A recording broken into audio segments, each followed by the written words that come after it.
Okay, so today we're actually going to finish the program dealing with the temperature and pressure sensor. Now, you'll have to bear with me. The tablet I have here that I was going to be doing the screen capturing on, it's a Surface tablet, but it's old enough here that it doesn't support the PSOC program, so I'm just going to have to hand write the code here. So just let's kind of review where we're at here. So we had in our header file, so we had an whoops, that's green. We had an MPL 115A2.h, and in this header file we had macros, and we had function prototypes,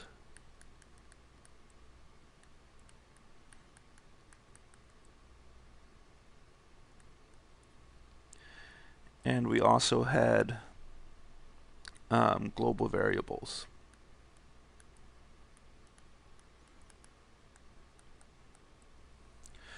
Now remember, some of the macros we had were things like all the register addresses and things of that nature, the actual memory address for it. Now because I don't have my C code here in front of me, some of the things I might write here might have slight case sensitive errors, but if you're doing this with your code, you should be able to autocomplete everything 100% correctly. So where we left off, though, is that we were working in this MPL 115A2.c, and we were working on this function to actually write all the programs. And what we've done so far is we actually wrote two programs, and I'll write one of them here. We had float, for instance, and I think I wrote it as get temp, and then this was a void function. And then we had our little curly braces here, and the way we had this was we had two things we defined here. We had a double temp, because that was our temperature, and then we had double pressure. Even though we weren't getting the pressure, the way we were doing this is we were going to call a second function. And so what we did here is we called the function get press temp, and then remember we pass the address here, so we do this ampersand, and I can't remember the order. I think it was temp ampersand press. You have to make sure that you do those in the correct order, whatever the function is, the way we wrote it. And then once we had that, we said, well, this is getting temperature, and so we returned temp.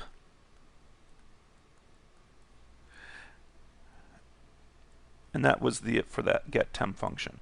And we had something very similar for the get pressure function. Then the last thing we talked about was getting all those coefficients in.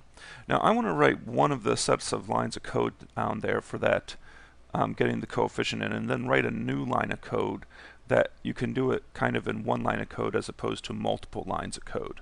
So let's, for instance, look at the C12 coefficient.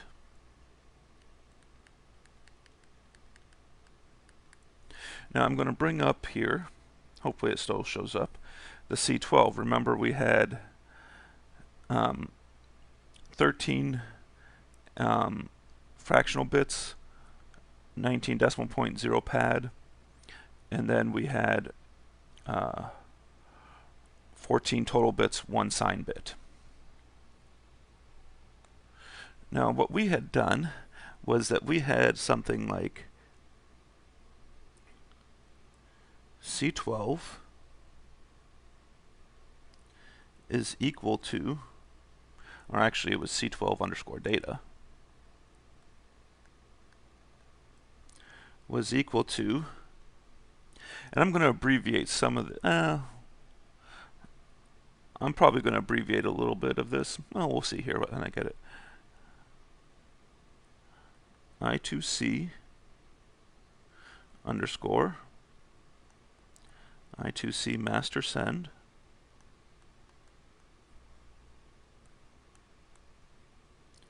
not master send, master read byte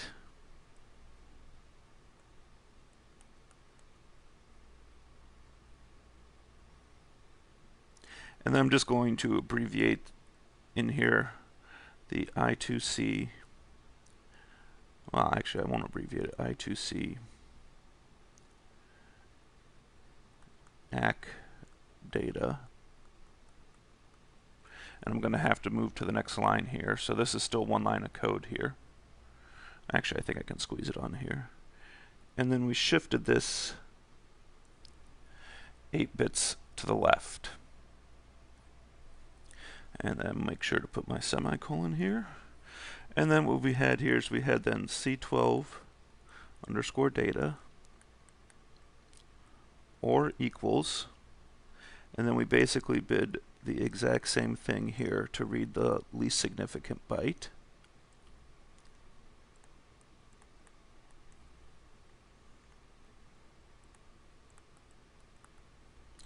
And I'm just going to put in here,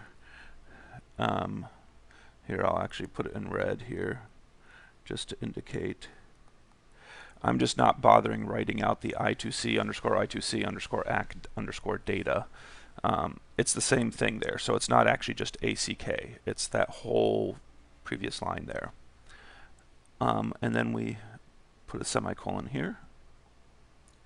And then we finally said that, well, we had to, because this was only 14 bits long, we had C12 data was equal to C12 data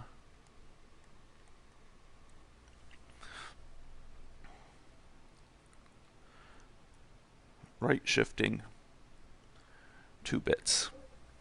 And then finally we had our underscore C12 underscore coefficient. And this is something that we didn't do before, and we really should do this. It's okay in the computation if you're like how we did it with the division, but what we really should do is we should actually, since C12 data is an integer, we should cast it as a double or a float. So I'm going to, if you put in parentheses here, float, and then C12 data, it's going to tell you, basically what that does is it tells the program to, yeah, I know it's an integer, but treat it as a floating point number. So that when it does computations, it treats it as a floating point number. And then we divided that by, what was it here? I believe it was 4194304. And I'll just put in green here. What this was it was 2, and if we go back to the data sheet, because we had 13 and 9,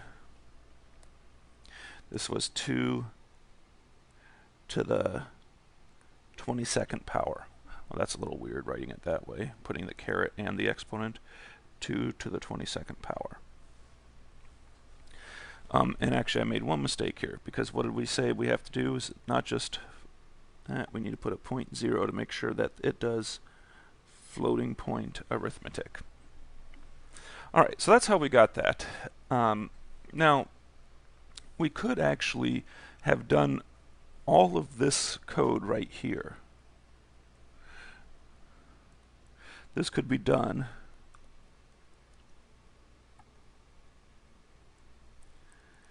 in one line. And the advantage of doing it in one line versus 2 or 3 lines, there's really not an advantage or a disadvantage in my opinion. Sometimes I find it easier to read when you break it up into multiple lines. Other people just like to do it in one line. So I'm going to show you how I'm going to do this in one line. But before I do that, I'm going to make some abbreviations here so I can get this here. So first off, let's write some abbreviations here. So I2C underscore I2C master read byte is going to equal just read byte. So I'm doing that again because I'm actually handwriting this as opposed to having it typed in on the code. But obviously when you see read byte in this next line of code, you would be typing in I2C underscore I2C master read byte. And then the other one we're going to do here is we're going to say that I2C underscore I2C underscore ACK data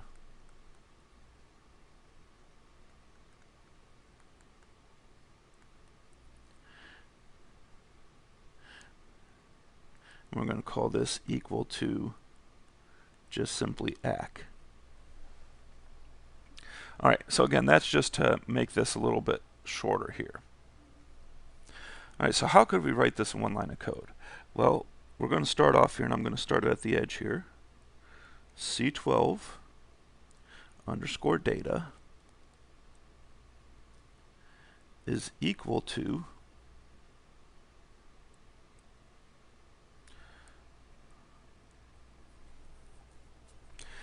start a parenthesis here, read byte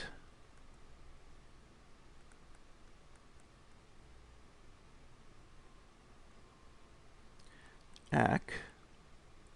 Now I'm going to put some stuff underneath this. This is all in red. This is not code you would type in.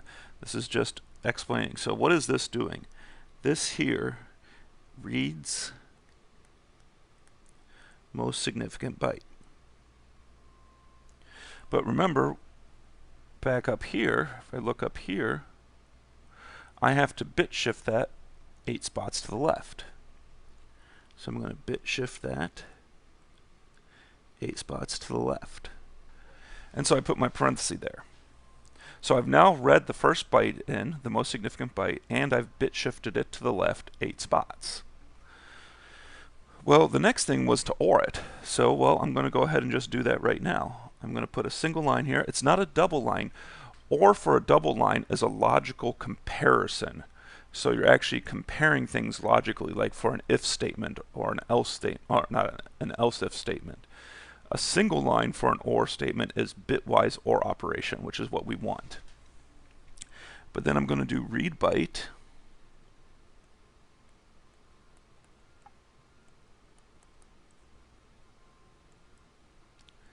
acknowledge. And so now this has read the least significant byte in. Now I'm still not done with this line here, and this is where sometimes you can get yourself into trouble with these things here, because the last thing we need to do is we need to bit shift the entire result 2 bits to the right. So I'm going to put in another parenthesis here and another parenthesis here, and yes, I'm making them bigger. They would be the same size when you write the code. And I'm going to say, well, I need to bit shift that spot to the right 2 spots. And then there we go. So I've now taken these 3 lines of code here and I've written it in 1 line of code.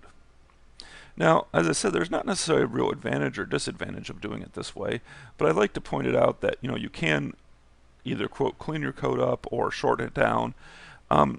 I would argue that in some ways this way here, this single line might be a little bit more confusing just because our commands are so long, so you're going to have one really long piece of code that you have to try and sort through and see what's going on.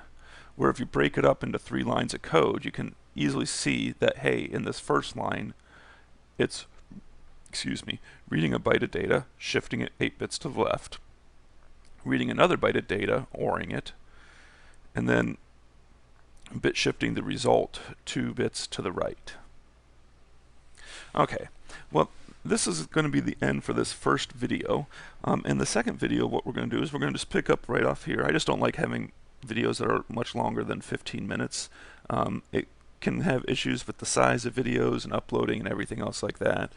So in the next video, we're going to actually finish writing the code for this, and then what we will do on Friday is we will be I have these sensors and we'll be connecting them up and going through how we can actually, one, see the temperature and pressure readings, but then also use something called the debugger, because now that we're starting to get into more advanced programs here, we're going to need to be able to use the debugger to figure out where mistakes might be.